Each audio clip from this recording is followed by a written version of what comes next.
Bonjour, cette année Aquafadas présente un certain nombre de nouveautés sur le salon de la presse au futur. On a d'abord un nouveau modèle d'application. Oui, ce sont les applications Next-Gen. Donc la particularité de ces applications, c'est qu'on peut les modifier. Elles sont entièrement personnalisables. On n'a pas besoin de resoumettre à Apple quand on modifie quelque chose dans l'application. Ça en fait de très belles interfaces pour mettre en avant les annonceurs ou des événements. Et donc on a notamment Lagardère qui est en train de convertir toutes ces applications. Il y en a combien Ça fait 15 titres environ. Voilà, sous ce format Next-Gen, où on a encore des éditeurs espagnols comme Marca qui font leur magazine numérique avec cette application Next-Gen en modifiant les bannières en temps réel. Voilà, Marca qui est le premier quotidien sportif en Espagne, donc l'équivalent de l'équipe de l'autre côté des Pyrénées.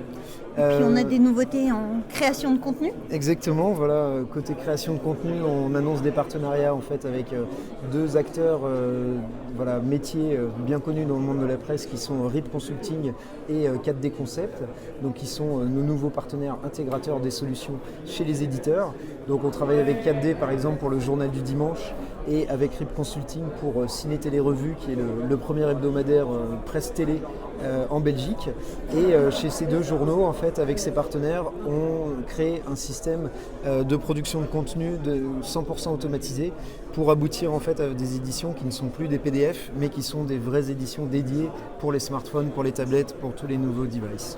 Et alors, dans cette nouvelle manière de créer des contenus, on a deux manières de faire, soit en utilisant des gabarits créés sous InDesign avec des données en XML pour créer les textes et les images, ou alors des gabarits en HTML5, donc qui sont responsive design, et ça c'est la nouveauté 2016. Voilà, exactement. Quel que soit le besoin de l'éditeur en termes de présentation de son contenu, on va être capable d'y répondre, que l'éditeur veuille faire du PDF, des maquettes dédiées smartphone, tablette, donc sous InDesign, c'est-à-dire réalisées par la rédaction, ou alors donc effectivement des maquettes HTML pour du responsive et voilà une maquette qui va aller sur toutes les tailles d'écran.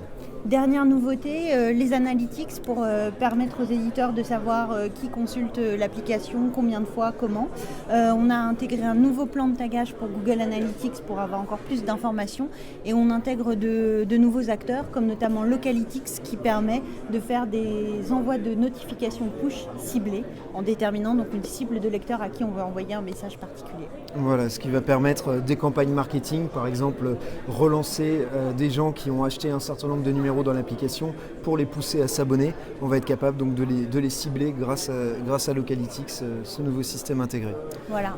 Bien sûr, l'application Next-Gen elle est valable sur smartphone parce qu'on invite grandement les éditeurs de presse à se mettre passer sur smartphone. en mode smartphone, exactement. Merci Voilà. beaucoup.